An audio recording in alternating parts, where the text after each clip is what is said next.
നമസ്കാരം, സമഗ്രയിലേക്ക് സ്വാഗതം. KSSPU Panoor block കമ്മിറ്റിയുടെ നേതൃത്വത്തിൽ സർവ്വദേശീയ വനിതാ ദിനത്തിൽ വനിതാ സംഗമം സംഘടിപ്പിച്ചു. Panoor block panchayat vice president T Ramla ഉദ്ഘാടനം നിർവഹിച്ചു. Kerala state service pensioners union Panoor block കമ്മിറ്റിയുടെ നേതൃത്വത്തിൽ സർവ്വദേശീയ വനിതാ ദിനത്തിൽ വനിതാ സംഗമം സംഘടിപ്പിച്ചു. പാനൂർ സുമംഗലി ഓഡിറ്റോറിയത്തിൽ Panoor block panchayat vice president T Ramla ഉദ്ഘാടനം ചെയ്തു. സമരത്തിന്റെ ഭാഗമായിട്ട് അത് 1975 ഐക്യരാഷ്ട്രസഭ മാർച്ച് 8 വനിതാ ദിനമായിട്ട് ആചരിച്ച് അത് അവിടെ നിന്ന് ഇങ്ങോട്ട് അന്ന് ആ ഒരു ആദ്യ സമ്മേളനത്തിൽ അവര് സ്ത്രീകളുടെ ശാക്തീകരണം, മാനവ ശാക്തീകരണം എന്ന മുദ്രാവാക്യം ഉയർത്തിപ്പിടിച്ചുകൊണ്ടായിരുന്നു.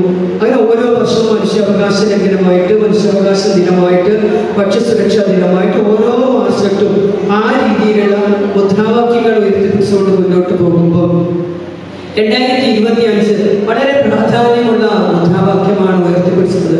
Four all womens, girls and right, equality, improvement. സമത്വമാണ് നമുക്ക് വേണ്ടത്. ആ സമത്വമാണ് വേണ്ടത് എന്ന് പറയുമ്പോൾ അവിടെ നമ്മുടെ ചെറിയൊരു മാറ്റം തിരുത്തി വെച്ചുകൊണ്ട് നമ്മളിന്ന് പറയുന്നത് അന്തസ്സുറ്റ ജീവിതമാണ് നമ്മുടെ അഭിമാനം. Life with dignity is our right. അന്തസ്സുറ്റ ജീവിതമില്ലാതെ ആ അന്തസ്സുറ്റ ജീവിതത്തിന് വേണ്ടി അഭിമാനത്തോടു കൂടി പ്രവർത്തിക്കാൻ വേണ്ടിയിട്ട് നമ്മൾ കാത്തിരിക്കുമ്പോൾ നമ്മുടെ ജീവിതത്തിലേക്ക് പല കാര്യങ്ങളും നമ്മുടെ ജീവിതത്തിൽ അന്തസ്സില്ലാതെ മാറ്റപ്പെടുകയാണ്. PV ഷൈമ ടീച്ചർ ചടങ്ങിന് അധ്യക്ഷത വഹിച്ചു. എല്ലാവരും സന്തോഷത്തോടെ ജീവിക്കാം, മറ്റുള്ളവർക്ക് വേണ്ടി മാത്രം ജീവിക്കാതെ കുറച്ച് സമയം നമുക്ക് വേണ്ടി തന്നെ ജീവിക്കാം. പിന്നെ പെൻഷൻ പണം ഇങ്ങനെ ഡിപ്പോസിറ്റ് ചെയ്യാതെ നമ്മുടെ ഇഷ്ടത്തിനനുസരിച്ച് സന്തോഷത്തോടെ ജീവിക്കണം. പിന്നെ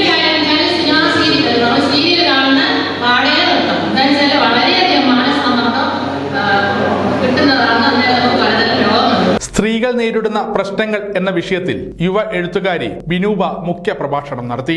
ചടങ്ങിന് Bimala teacher, Radha Mogeri, baby Vinodini teacher എന്നിവർ ആശംസകൾ അർപ്പിച്ച് സംസാരിച്ചു. PK ശൈലജ ടീച്ചർ സ്വാഗതവും KK ശൈലജ ചടങ്ങിന് നന്ദി പ്രകാശിപ്പിക്കുകയും ചെയ്തു. സമഗ്ര ന്യൂസ്, പാനൂർ.